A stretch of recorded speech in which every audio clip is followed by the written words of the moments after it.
Assalamualaikum warahmatullahi wabarakatuh. Perkenalkan, nama saya Nada Fazira dengan NIM 12220301117. Pada kesempatan kali ini, saya ingin membahas terkait dengan ilmu aswat, yaitu tentang nada dan intonasi. Nah, video ini saya buat untuk memenuhi tugas ilmu aswat. Nah, jadi sebelum kita masuk lebih lanjut ke dalam pembahasan mengenai nada dan intonasi, kita harus tahu dulu latar belakang dari nada tersebut. Nah, teman-teman, dalam ilmu aswat ada yang namanya fonem. Fonem itu apa? Fonem adalah bunyi.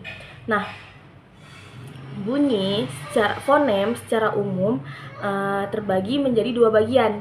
Yang pertama yaitu fonem utama dan yang kedua yaitu fonem kedua.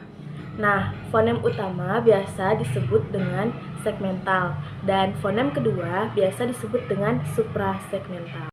Segmental adalah unsur atau fonem yang bisa dibagi gitu. Contohnya nih, ketika kita mengucapkan kata bahasa atau sepeda. Nah, sepeda ya. Sepeda itu bisa dibagi lagi suku katanya menjadi sepeda. Nah, itu adalah segmental. Sebaliknya dengan suprasegmental. Suprasegmental adalah fonem yang tidak bisa dibagi gitu. Nah, jadi teman-teman, nada dan intonasi itu merupakan salah satu unsur dari fonem suprasegmental. Artinya dia merupakan fonem yang tidak bisa dibagi gitu. Nah, teman-teman, nada dan intonasi itu adalah dua hal atau dua unsur yang harus diperhatikan di dalam berkomunikasi atau berbicara. Karena jika kita tidak menggunakan nada atau informasi atau intonasi ketika kita berkomunikasi, maka lawan bicara kita itu akan kesulitan memahami apa yang kita ucapkan. Karena jika dilihat dari pengertian nada itu sendiri adalah salah satu fonem suprasegmental yang memengaruhi makna dan perubahan makna. Jadi sudah cukup jelas, nada dan intonasi itu sangat penting ya dalam berkomunikasi. Bahkan nih di dunia ini tuh ada bahasa-bahasa yang menggunakan nada sebagai acuan utama gitu. Bahasa-bahasa ini yaitu bahasa Chinese, bahasa Norwegia, bahasa Swedia, bahasa Punjabi, terus ada bahasa Tibet dan bahasa Khoisan dan yang lain-lain ya. Nah, jadi bahasa-bahasa ini tuh menggunakan nada sebagai acuan utama. Maksudnya padahal suku katanya tuh sama. Tapi jika diucapkan dengan nada yang berbeda, maka bakal berbeda artinya. Contohnya bahasa Chinese ya, atau bahasa Mandarin. Nah, ada satu kata nih, ma. Nah, dalam bahasa Chinese, ma itu bisa jadi ibu, bisa jadi kuda. Sangat jauh ya teman-teman, ibu dan kuda sangat jauh. Nah, bagaimana cara mereka membedakan arti kata ma tersebut, yaitu dengan nada, dengan perubahan nada. Contohnya, kalau nada buat ibu nih, bacanya itu datar nadanya, yaitu ma gitu, ma. Kalau kuda, yaitu ma.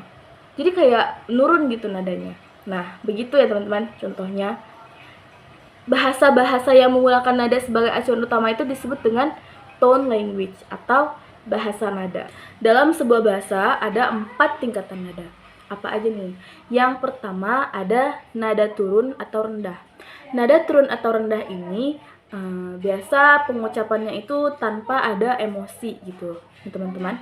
Contohnya, Ja'a Ustaz. Dia tuh nggak ada emosi apa-apa. Ja'a Ustaz, biasa aja gitu. Nah, terus yang kedua, tingkatan yang kedua yaitu nada sedang atau normal.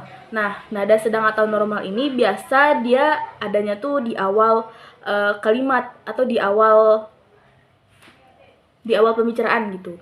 Contohnya, Ja'a Ustaz. Dia tuh sedikit lebih naik dari nada turun atau nada rendah. Nah, yang ketiga yaitu ada nada tinggi. Nah, nada tinggi ini biasa dia diucapkan itu ketika sebelum akhir ya.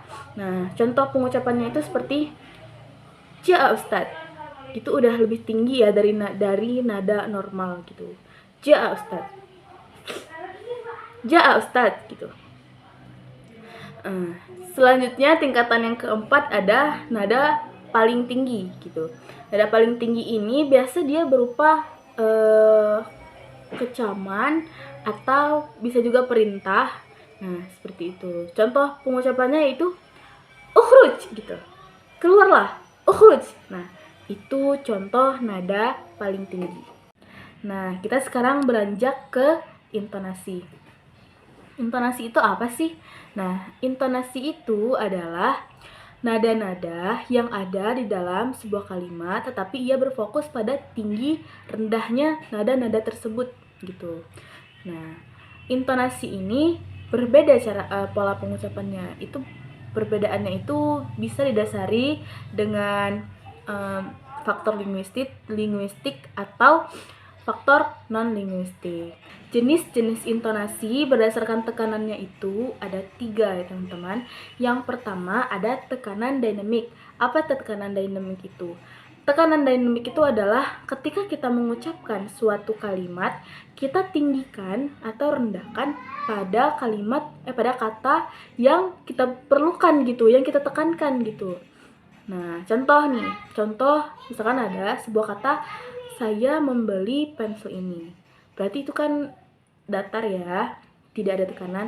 Nah, misalkan nih kita perlu tekankan di kata saya. Contohnya begini, saya membeli pensil ini. Nah, berarti saya bukan orang lain. Nah, di posisi kata lain contohnya pada kata pensil ya, kita tinggikan begini contohnya. Saya membeli pensil ini. Berarti pensil, bukan buku gambar, bukan cat, dan lain-lain gitu. Nah, terus ada satu contoh lagi yaitu pada kata membelinya kita tinggikan. Contohnya, saya membeli pensil ini. Berarti membeli, bukan menjual. Nah, gitu. Yang kedua ada tekanan nada. Tekanan nada itu adalah tinggi rendahnya tekanan yang kita ucapkan. Terus yang ketiga ada nada tempo. Tekanan tempo. Tekanan tempo ini adalah cepat atau lambatnya ketika kita mengucapkan sesuatu gitu. Nah, teman-teman, intonasi itu juga sama pentingnya seperti nada. Dia sangat berpengaruh ketika kita berbicara atau berkomunikasi karena dapat merubah suatu makna kalimat gitu. Nah, jadi bahasa-bahasa yang sering kita dengar seperti bahasa Inggris, bahasa Indonesia, dan bahasa Malaysia dan bahasa lainnya itu merupakan salah satu dari bahasa intonasi. Bahasa intonasi ini jelas berbeda ya teman-teman dengan bahasa nada. Kalau bahasa nada beda nada, beda makna. Kalau bahasa intonasi tidak berarti beda nada beda makna, tapi dia menggunakan intonasi dalam acuannya gitu, acuan berkomunikasinya gitu. Contohnya dalam bahasa Inggris, ketika kita mengucapkan no, jika beda nada, no itu tetap tidak, artinya tidak akan merubah. Nah, kecuali kita menggunakan intonasi gitu, itu juga tidak akan merubah, tapi kita tahu maksudnya itu buat apa gitu. Contohnya ketika mengucapkan no dengan biasa aja, berarti dia itu larangannya itu masih biasa. Nah, ketika kita mengucapkan kata no dengan nada yang tinggi atau tekanan yang tinggi atau intonasi yang tinggi, nah itu berarti benar-benar tidak, artinya benar-benar tidak boleh gitu. Nah, jadi dapat disimpulkan ya teman-teman, intonasi dan nada merupakan salah satu fonem suprasegmental yang dapat memengaruhi perubahan makna dan makna itu sendiri. Nah, cukup sekian pembahasan dari saya mengenai nada dan intonasi. Lebih dan kurangnya mohon maaf. Wabillahi taufiq wal hidayah. Wassalamualaikum warahmatullahi wabarakatuh.